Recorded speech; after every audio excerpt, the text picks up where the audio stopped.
sampai di teknik. Iya Bu, teknik injeksi anestesi lokal. Bentar. Itu pada PPT yang nomor berapa ya? Itu PPT nomor berapa? Di tempatnya adik. Letak muka belum? Kalau di catatan aku Microsoft sudah ya.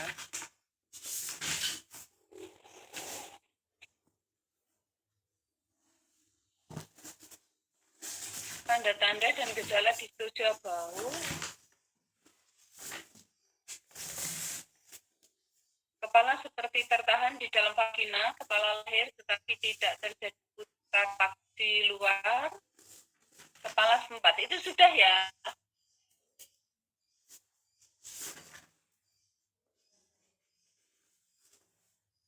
Terapi aktif. Diagnosis.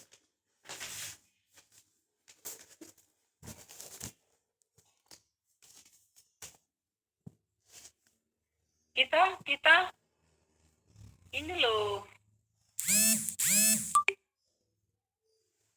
Kita bukan letak bokong. Letak bau.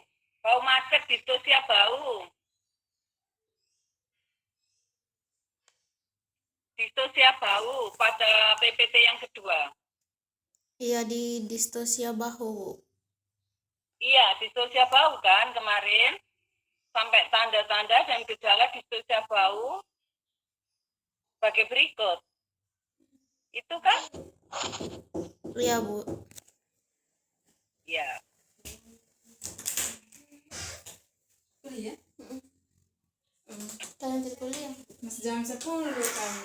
Kalau kemarin kita bicara pada tanda kepala kura-kura, artinya penarikan kepala apabila sudah masuk di dalam pintu bawah panggul, dia akan tertarik ke dalam. Jadi dia sudah keluar, kira-kira diameternya sekitar diameter lebih dari diameter 5 atau 6, tapi dia akan tertarik lagi. Itu tanda-tandanya kepala kura-kura.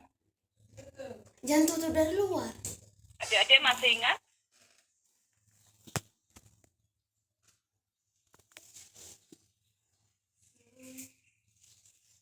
Iya, ini.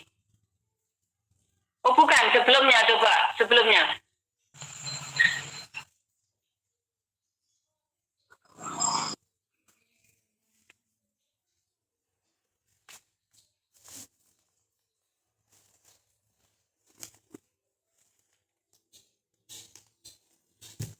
Posisi jongkok itu sudah kemarin. Oh, adik-adik ini ya. Posisi ini akan memungkinkan outlet panggul. Ini sudah kan kemarin?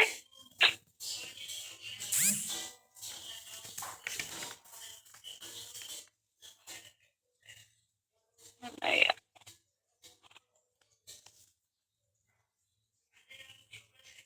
Coba sekarang pada PPT yang nomor 6. PPT yang nomor 6.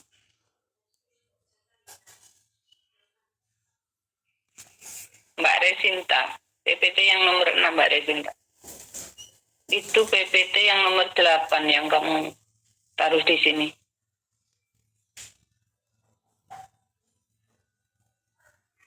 Di atasnya itu. Salah ya?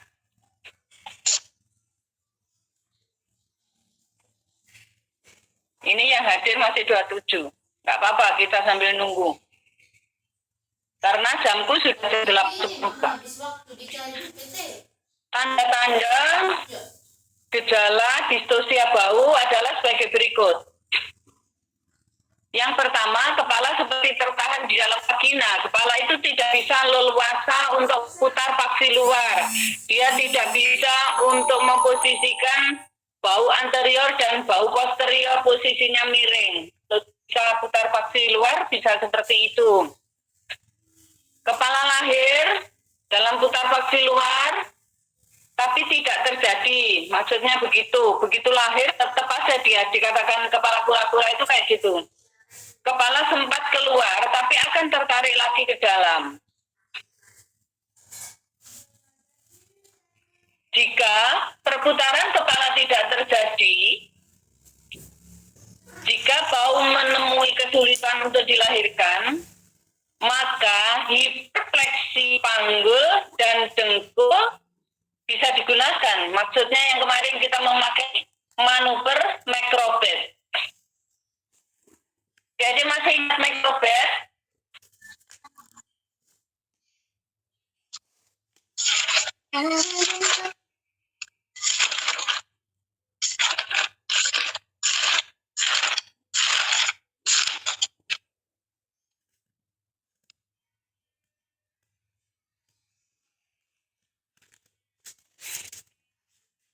Posisi ini, nah yang Mbak Resinta tayangkan ini kita masuk di PPT yang nomor 8.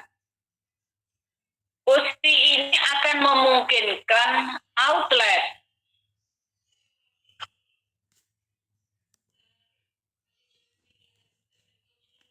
Posisi ini akan memungkinkan outlet panggul bertambah lebar. Maksudnya, kalau kita memakai teori persalinan dengan Macrobed, posisi panggul yang ada di pintu bawah panggul itu menambah lebih leluasa. Yang dimaksud lebar di sini begitu. Bukan lebar yang bisa kita lihat, tapi lebar itu ada di internal panggul. Panggul mana? Panggul bawah.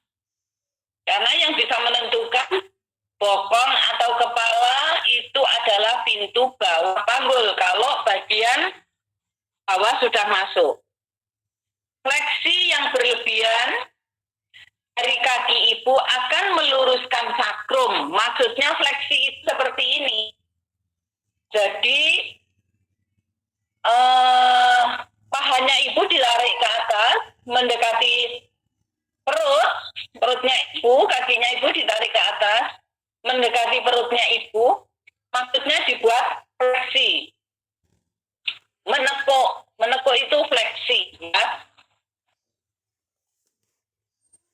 Dia akan meluruskan sakrum. Sakrumnya karena ada di bawah, sakrum itu bentuknya seperti gini. Nah, melengkung ke atas begini. Kalau ditarik ke belakang kakinya ibu, akan membuat pintu bawah panggul menjadi lebar.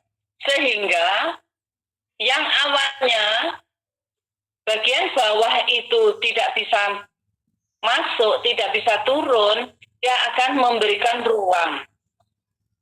Akan bisa lahir.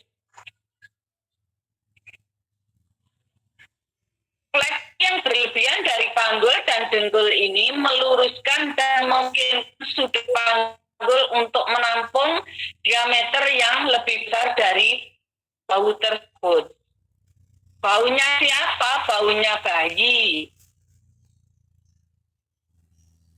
Udah ya. Sekarang kita ngomongkan letak muka. Kalau tadi kita ngomongkan distosia bau, baunya yang macet, itu baunya sudah selesai. Kita ngomongkan letak muka. Jadi bayi itu lahir dengan muka dulu, dengan muka ini. Biasanya bayi yang tolong diunmut ya. Siapa yang bicara diunmut ya.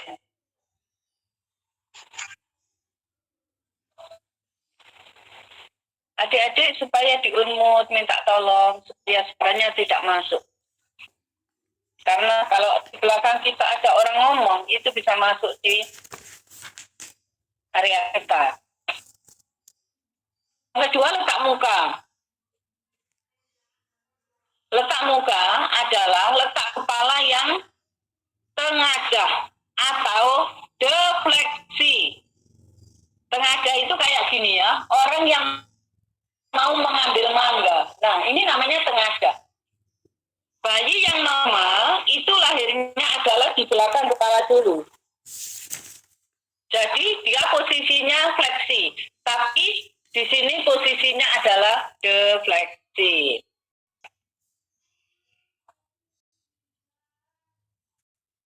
Sehingga bagian kepala yang terletak paling rendah adalah muka. Harusnya yang normal, yang paling rendah adalah belakang kepala. Tapi ini yang paling rendah adalah letak muka. Mukanya bayi. Ini yang masuk di dalam pintu atas panggul, pintu tengah panggul, dan pintu bawah panggul. Adik-adik bisa membayangkan secara visual.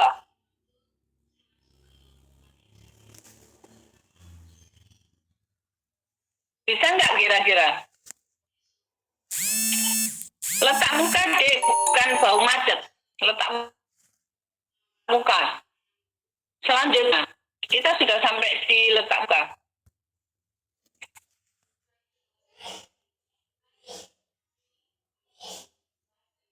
Coba Mbak Resinta masukkan di letak muka.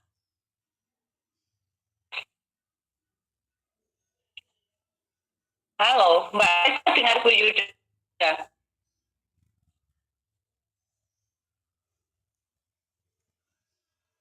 Mbak Resinta dengar Bu Yuda? Hai Resinta.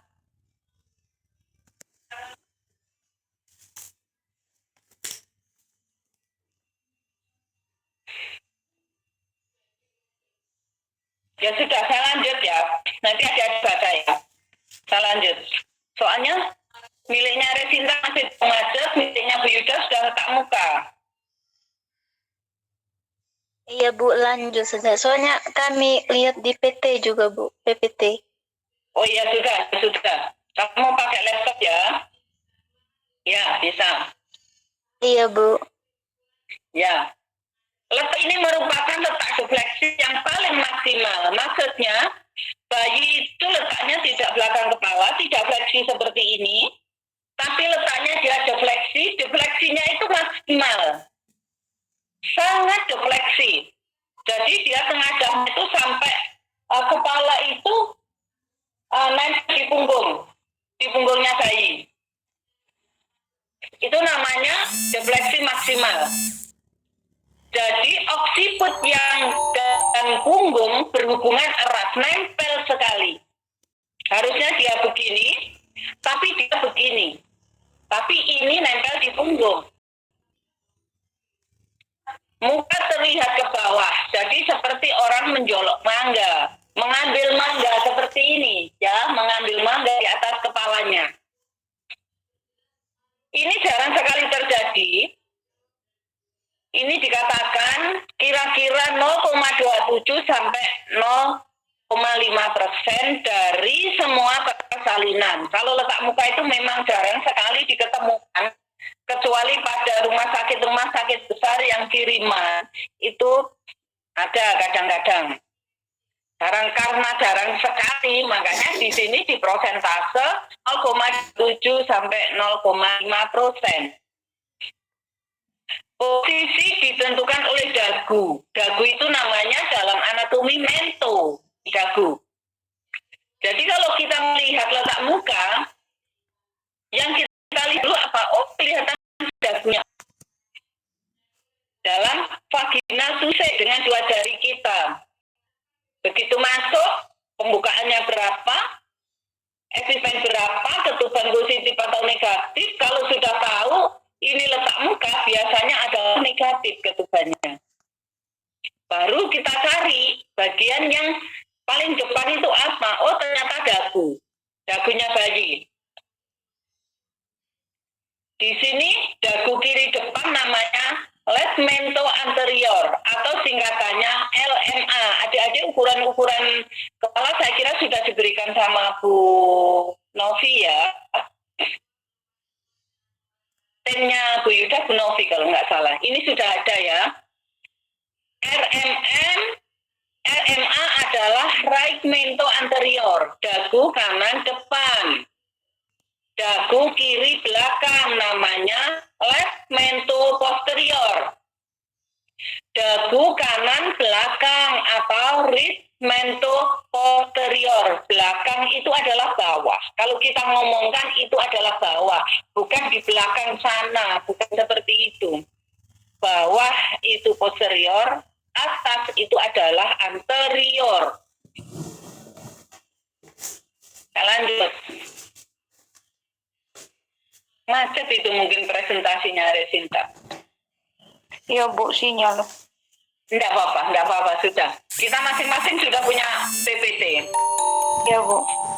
Ada juga dagu kiri depan, dagu kanan depan, dagu kiri belakang, dagu kanan belakang.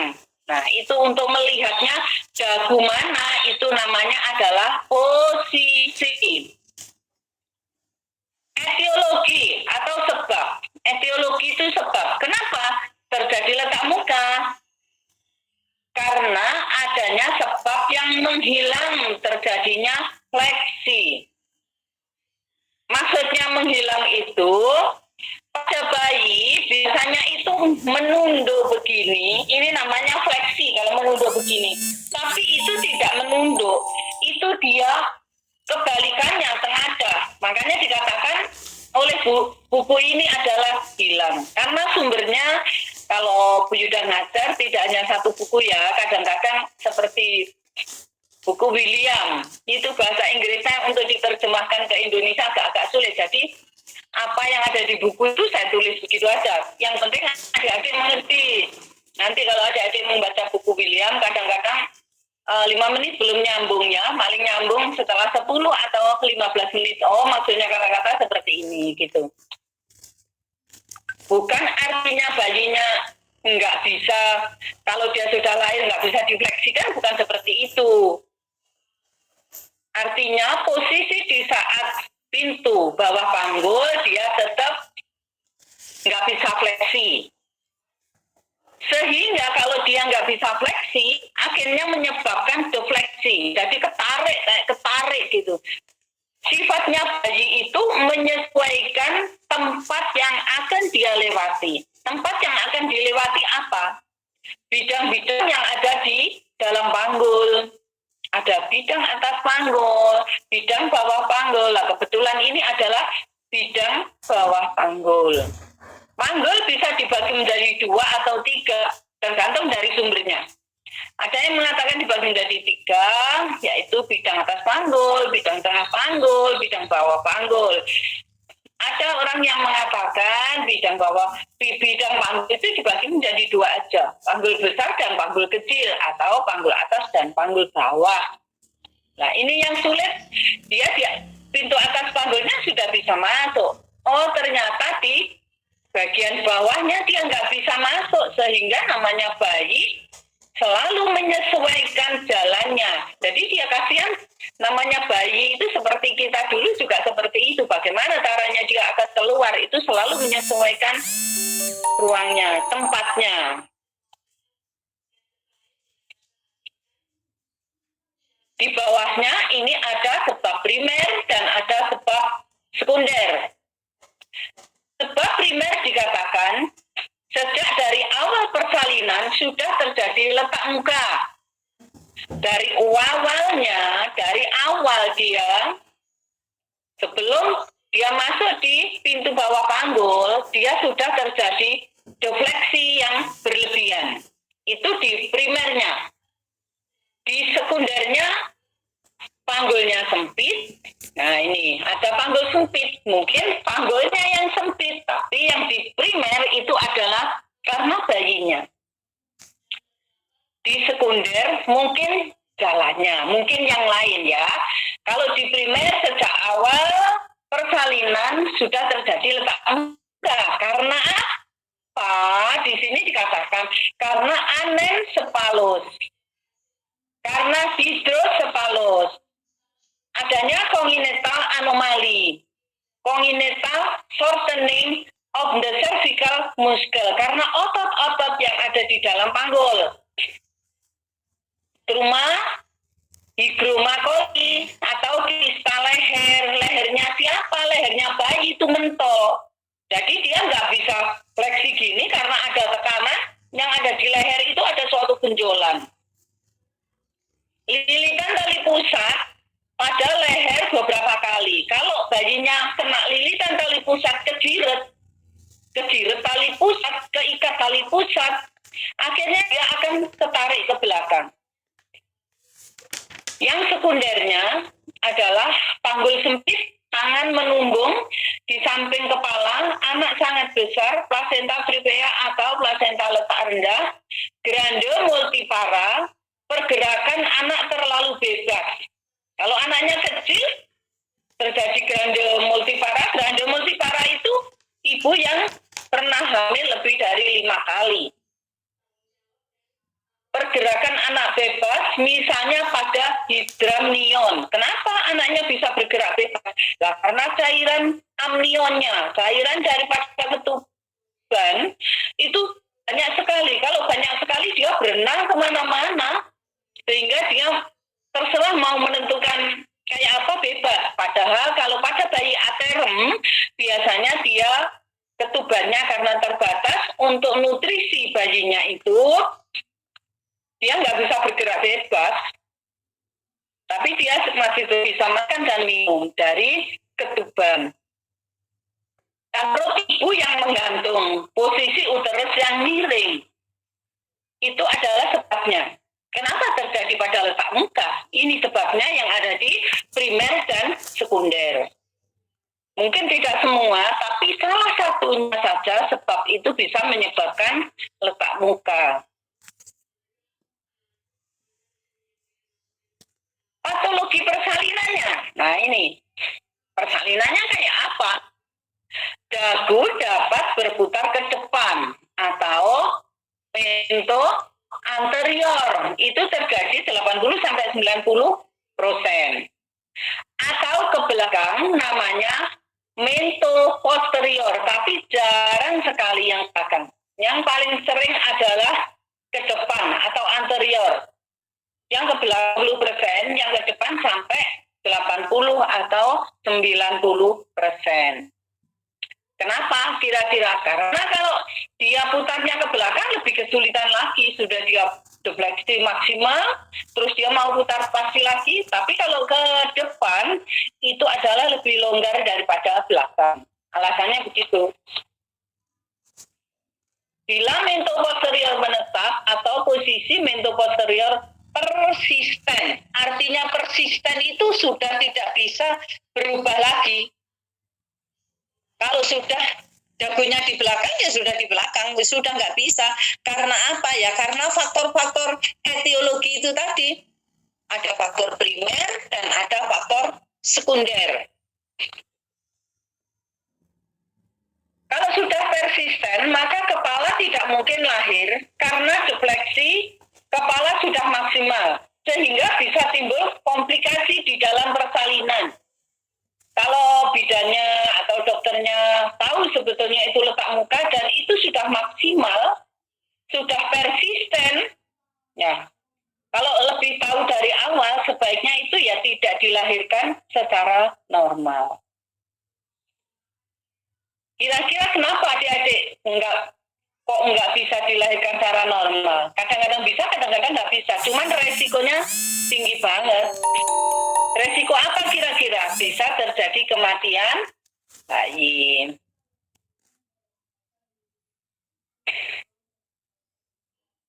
Tapi kalau bayinya kecil bisa. Sekarang sampai di mekanisme persalinan. Mekanisme persalinan mula-mula terjadi penempatan dahi, kemudian defleksi bertambah. Awalnya hanya dahi aja ya, dahi yang ada di sini. Karena defleksinya ketarik ke belakang seperti ini, garis muka dan letak muka. Lama-lama mukanya semuanya itu kelihatan. Biasanya bidan taunya, oh ini letak dahi. Tapi karena ketarik oleh defleksi, oleh bagian belakang kepala dengan punggungnya bayi, lama-lama menjadi letak muka. Itu mekanisme persalinannya. Jarang sekali yang langsung, oh begitu muncul langsung letak muka. Biasanya diawali orang mengira itu letak dahi atau letak puncak atau letak apa. Tapi begitu dipimpin menjadi muka sempurna. Alasannya kenapa? Karena alasannya makin dipimpin terus, waktunya bertambah, defleksinya menjadi banyak. Di sini dikatakan di dalam mekanisme persalinan, mulut tampak lebih dahulu di vulva. Jadi kadang-kadang bayi begitu lahir itu mulutnya besar udin. Dikiranya kalau bidannya belum pengalaman, oh itu lubang vagina, dikiranya letak bokong. Padahal itu mulutnya bayi. Kenapa seperti itu? Kalau dia mayora, padahal itu bibirnya bayi karena bengkak dengan tekanan yang ada di pintu bawah panggul. Tekanan saat ibunya mengejan, dengan tekanan adanya penurunan bagian bawah itu sehingga dia mengalami pembengkakan. Mulut tampak lebih dahulu di vulva dan leher atas sebagai hipomoslion. Hipomoslion adalah petunjuk. Jadi petunjuknya apa? Itu adalah bidan kalau bilang hipomohlionnya. Jadi kita untuk mengatakan, oh ini letak muka. Tanda yang pertama dikenali itu apa? Yang bisa untuk menjadikan pegangan diagnosis kita. Kemudian terjadi gerakan fleksi. Maka lahirlah berturut-turut hidung, mata, dahi, ubun-ubun besar dan ubun-ubun kecil. Itu kalau dia bisa lahir. Kalau bayinya tidak begitu besar bisa.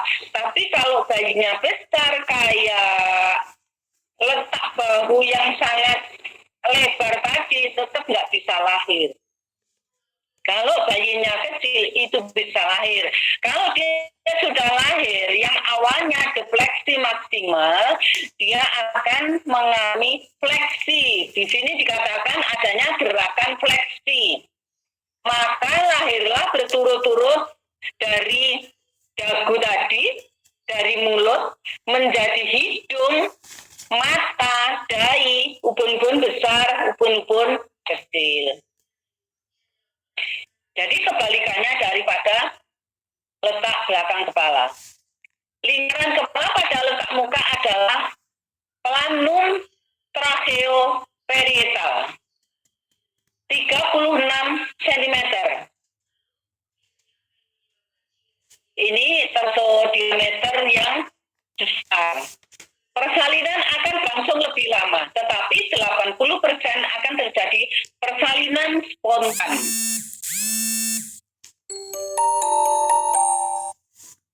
Diagnosanya apa? Kita bisa mendipalpasi, auskultasi, pemeriksaan dalam, dan foto Ronsen.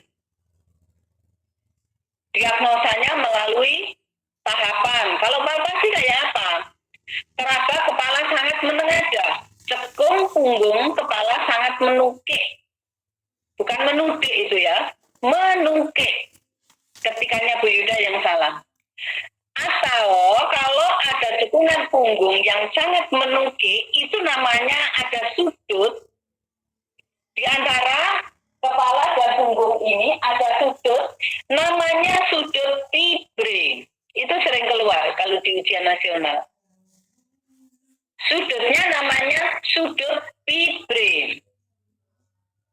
Dan belakang kepalanya pasti menonjol. Kenapa? Karena terlalu fleksi itu tadi. Dengan auskultasi. Auskultasi itu dengar. Pakai apa? Pakai punanduskop. Atau pakai Doppler kalau di rumah sakit. Sekarang udah canggih. Tapi bidan jangan lepas dari punanduskop. Alat yang paling sederhana, alat yang paling mudah kita pakai, tidak mahal, di mana-mana ada. Kalau Doppler itu mahal. Kadang-kadang kalau baterainya habis tidak terdengar ya. Kalau auskultasi terdengar apa? DDD-nya jelas terdengar pada toraks. Toraks itu dada. terdengar pada punggung, tapi bayi yang letak muka terdengar di dadanya bayi. Kalau pemeriksaan dalam didapatkan apa? Teraba dagu yang runcing, dagunya runcing. Dagu ini runcing ya. Mulut, hidung, dan lekuk mata. Jadi tangan kita itu bisa meraba adanya dagu, adanya mulut, adanya cekungan mata. Cekungan mata ditandai dengan apa? Sigmomaticum. Ini tonjolan daripada kedua pipi. Kalau nggak salah namanya sigmomaticum ya. Itu kalau kita periksa dalam. Jadi tangan kita sudah bisa untuk mendiagnosa, oh ini letak muka. Bedanya kalau kita PT mulut dengan anus kayak apa? Kalau mulut begitu dimasukkan tangan kita, bayinya akan nyedot, menghisap, gitu. Tapi kalau anus, kalau letak bokong, dia tidak ada reaksi untuk menghisap.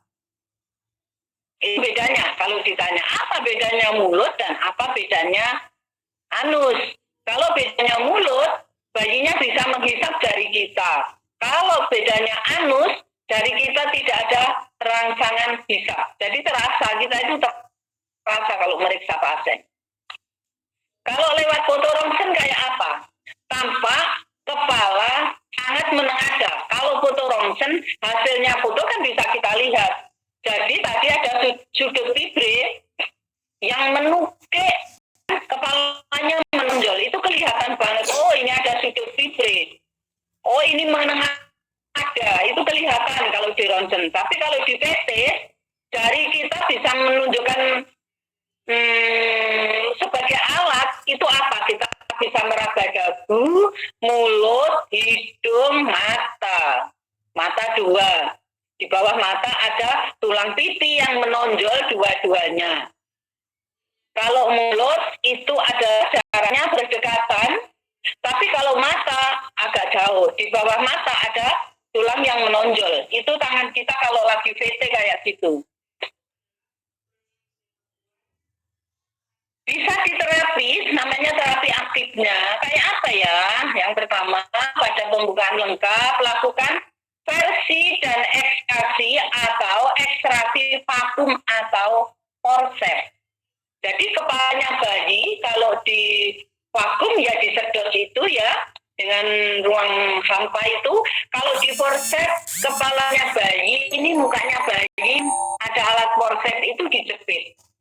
Bila pembukaan masih kecil, bila diketahui oleh bidan atau dokter, saat CT sudah, misalnya pembukanya masih 3, masih kecil, pada fase laten, sebaiknya disiapkan seksio. Karena kalau dilahirkan begitu besar resikonya.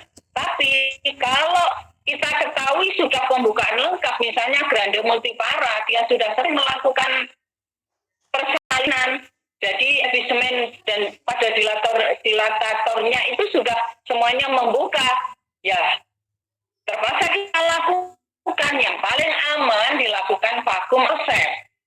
Kalau bayinya kecil mungkin di daerah bisa, tapi itu kalau keadaan emergensi. Kalau tidak emergensi dan kali-kali dilakukan. Kenapa Bu Yuda? Karena ini adalah resiko tinggi banget. Bisa saat bayinya keluar, waktunya sangat panjang, menjadi part lama, bayinya mati. Pada timid tidak itu lebih baik dilakukan seksio, paling aman itu. Itu aktifnya ya. Sekarang pada pimpinan persalinan. Yang pertama, observasinya harus teliti betul. Harus betul-betul teliti. Dikatakan biasanya 80-90% dapat lahir biasa. Nah, dapat lahir biasa. Karena tidak semua letak muka bayinya besar. Biasanya bayinya kecil, tadi disampaikan ada sebabnya primer dan sekunder.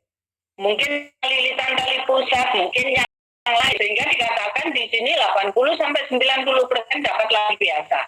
Yang kedua, pada penempatan dahi ini ya, jidat ya, anjurkan ibu miring ke kiri, ke samping sebelah dagu. Usahakan miring ke kiri, tangan ibunya terlentang.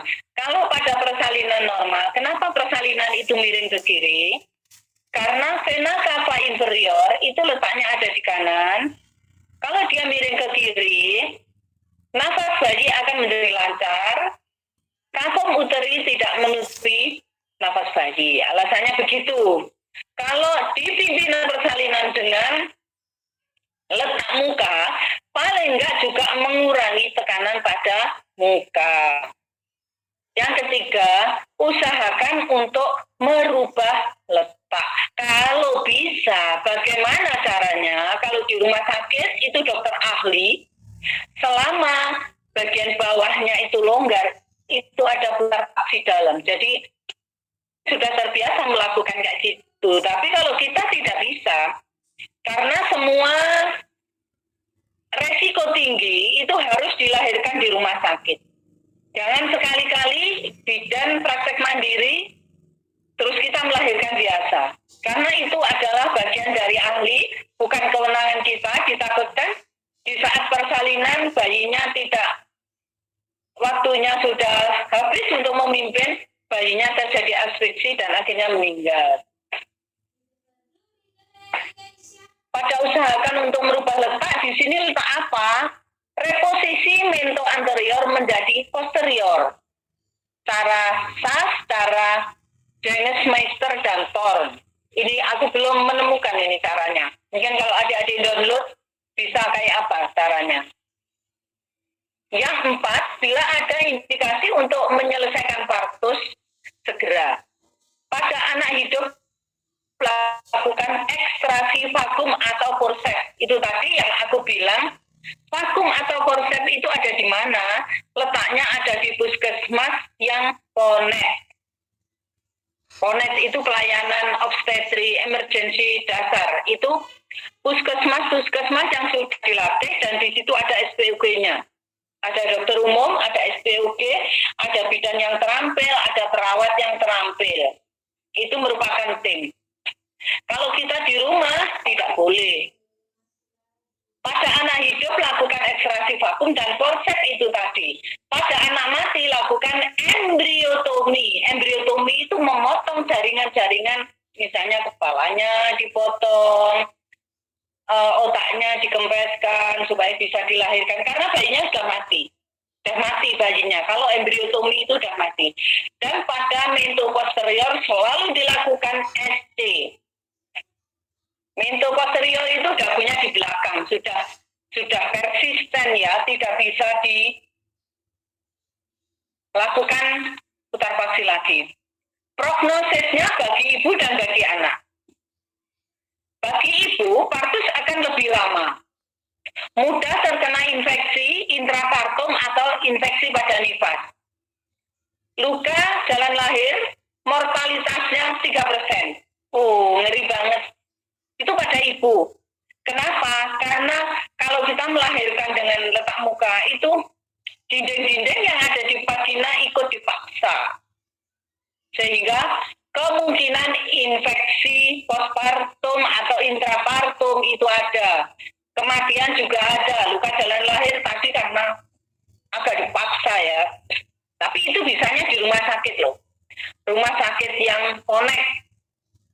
Ponek itu kayaknya komprehensif, lengkap sekali. Misalnya rumah sakit tipe B, tipe A itu bisa. Bagi anaknya kayak apa seandainya dia bisa lahir? Kaput di daerah muka, bengkak semua, kaput itu tonjolan. Tonjolan karena penekanan antara tulang keras dan tulang lunak. Kepala seperti mulut babi. Karena apa ya? Munculnya itu muncul ke depan. Jadi kayak kalau adik-adik tahu babi ya itu letak muka. Tapi lama-lama berapa hari dia hilang. Banyak sekali terjadi perdarahan dalam otak. Mortalitasnya kira-kira sampai 15%.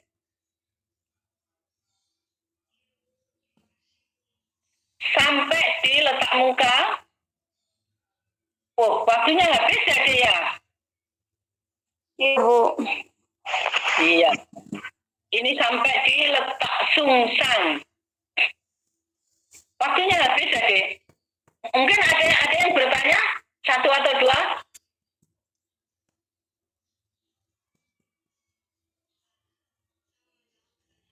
Hai. Kalau ada yang bertanya saya jawab. Tapi kalau nggak ada, saya sudahi. Kalau ada yang bertanya, silakan untuk dimulai.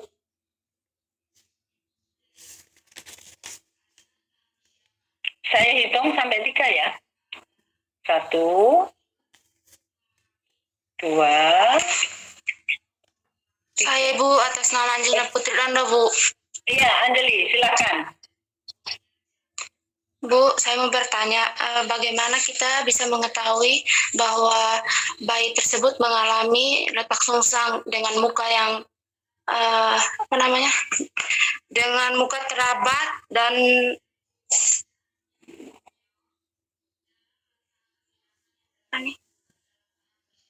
Terabat dan dengan muka teraba dan punggung dengan bahu yang menyempit itu, apakah itu yang dimaksud dengan letak sungsang atau bagaimana Bu? kalau letak sungsang itu Anjeli, kalau letak sungsang itu denominatornya adalah sakrum. Penunjuk arah kita adalah sakrum, sungsang ya. Tapi kalau letak muka, penunjuk arahnya adalah dagu. Beda. Letak sungsang bukan letak muka, Anjeli. Letak sungsang itu bokong dulu. Nanti di patologi ada ceritanya lagi. Kamu kalau sudah di semester berapa ya? 4 atau semester 5, itu ada patologi. Sekarang ini adik-adik masih fisiologi, tapi di tengah-tengah fisiologi hanya sekilas adik-adik dikasih contohnya letak sungsang, letak muka, kayak gitu. Jadi bedanya letak sungsang dan letak muka itu beda. Letak muka, denominatornya, penunjuk arahnya bidan, itu adalah dagu. Letak sungsang, penunjuk denominatornya adalah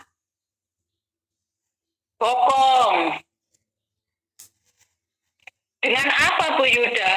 Tadi caranya ada dengan palpasi, dengan VT, antara lain dengan foto ronsen. Sudah jelas, Anjeli? Ini Anjeli ya namanya? Angelina Ibu. Angelina, ya mohon maaf. Itu bedanya jadi beda. Kasusnya beda. Sama-sama kasus tidak normal, tapi kita harus bisa melihat apa denominator. Makanya bidan itu harus tahu denominator. Denominator itu petunjuk arah untuk kita melakukan diagnose. Di Varni, di manajemen kebidanan itu di Varni, ada penunjuk arahnya. Nanti kalau adik-adik membuat asket kayak gitu. Jelas, Angelina? Iya Ibu, terima kasih. Terima kasih, kamu sudah mau bertanya. Aku senang sekali, Angelina. Ya, sampai di sini ya, sampai di letak sungsang yang akan datang kita bicarakan. Saya mohon maaf, tempo hari ada yang minta aku maju pada hari Selasa. Bukannya Bu Yuda. Apa alasannya Bu Yuda? Bu Yuda ini setiap hari menguji kakak-kakakmu, baik D4 maupun D3. Ujian LTA, baik fisiologi maupun patologi. Jadi kalau mau maju, itu pada minggu-minggu ini aku memang nggak bisa. Padat sekali. Jadi Senin sampai hari Sabtu itu aku padat. Ya, bukannya Bu Yuda Jain dan lain-lain. Saya mohon maaf. Aku tahu adik-adik pas mau hari Selasa. Tapi Bu Yudanya yang tidak bisa. Gitu aja. Terima kasih ya. Ini untuk klarifikasi. Takutnya nanti, Bu Yuda sombong sekali. Ya terserahlah kalau ada orang yang mengatakan sombong. Saya syukur adik-adik mau ngoreksi aku. Saya positif thinking ke orangnya. Tapi kalau adik-adik ingin bertanya boleh. Misalnya di grup waktunya, misalnya sekarang aku ngajarnya waktunya hanya 40 menit memang. Nah, yang kita bahas ini banyak sekali, apalagi persalinan. Kalau ada yang kurang jelas, boleh ditanya lewat chat aja, lewat WA aja. Nanti adik-adik tulis, aku balas, insya Allah aku balas. Kalau misalnya saat itu aku belum sempat balas, besoknya aku baca pasti aku balas. Terima kasih, begitu ya Dea. Terima kasih atas perhatiannya. Semoga semuanya sehat terus, bisa ketemu Bu Yuda. Assalamualaikum warahmatullahi wabarakatuh. Assalamualaikum warahmatullahi wabarakatuh. Waalaikumsalam warahmatullahi wabarakatuh. Jangan lupa absennya. Bu, Untuk yang sebagai moderator, saya terima kasih ya. Belum hafal ini Bu Yuda namanya. Terima kasih atas bantuannya. Sebagai PC ya. Terima kasih ya. Saya izin untuk mengundurkan diri. Ya, Bu. iya Ibu. Baik. Ya, Bu. Iya Ibu.